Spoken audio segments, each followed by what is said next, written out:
এই শিক্ষক দুর্নীতি কাণ্ডে রাজ্যের মাননীয় মুখ্যমন্ত্রী মমতা বন্দ্যোপাধ্যায় জেলে যাবেন।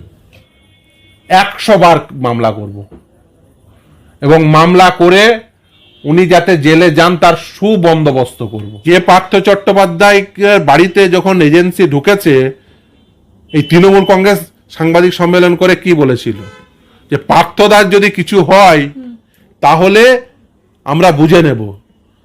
তার কিছুক্ষণ পরেই সাংবাদিক সম্মেলন করে বলছে, যখন তার বান্ধবীর বাড়ি থেকে টাকা উদ্ধার হতে শুরু করলো, এ পার্থদাকে আমরা চিনি না।